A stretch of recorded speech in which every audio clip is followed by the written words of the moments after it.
Thank you so much. Bob has heard this story. My beloved parents met Bob in the late 1980s at a wedding.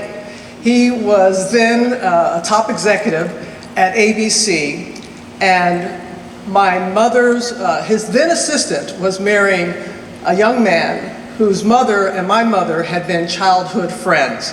I, at the time, was a cub reporter in Nashville, Tennessee, with dreams of one day making it to the network level. As a mama does, she shared that with Bob and also received his business card. I'm sure my daddy was like, you know, rolling his eyes at the thought of her doing that. And I had this connection from that point. And I remember my mama saying this about Bob Iger, said, "Honey, that is an exceptional young man. He's going places." And I know mother and father, heavenly balcony right now, swinging their legs, and mama's saying to daddy, "I told you so." And I cannot express to you what this means. And I thank you, Bob. I thank you for your leadership, your guidance, above all your friendship. He was one of the first to call me when I was ill, knowing I was going to be out of work for 6 months, and assured me that I would have my job and not to worry. And that meant so much to me, to my family. And I thank you for that, Bob. I always had this kind of connection with Disney. I mean, my longtime partner, Sweet Amber, she actually worked here at Disneyland. She was in the parade department. And she actually was, were you snowman, honey? You were snowman in the Christmas parade? She still knows she was doing this morning. True story.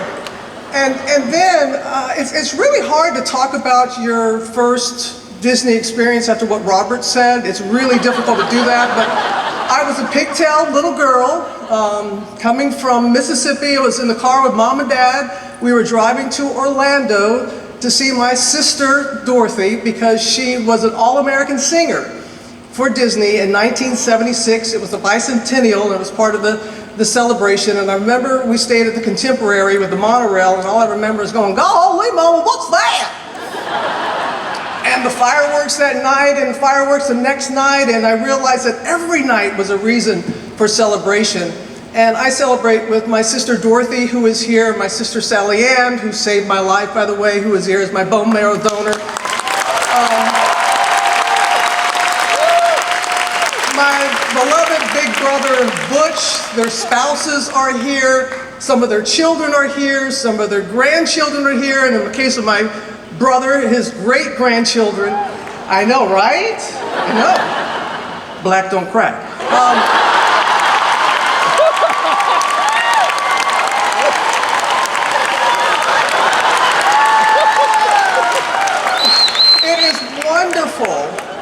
Wonderful to experience, to the young ones that we have in our family with us, to experience their first time here at Disney and to see the magic.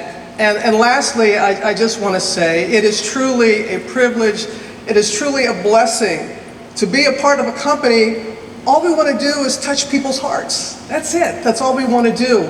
And we see that at the Expo. The wonderful people who have come out here to support us means absolutely everything. And to the fellow honorees, fellow legends, it's so hard to say that. My sweet Diane, you beat me to it. You are, we called ourselves Thelma and Louise back in the day because we felt like we were that cliff going over, you know, with the cliff sometimes in live morning television. But let me tell you, with Diane Sawyer, to this day, every day is a master class in watching her. So I'm grateful to her, I'm grateful to all the honorees, and continued blessings to all. Thank you so much.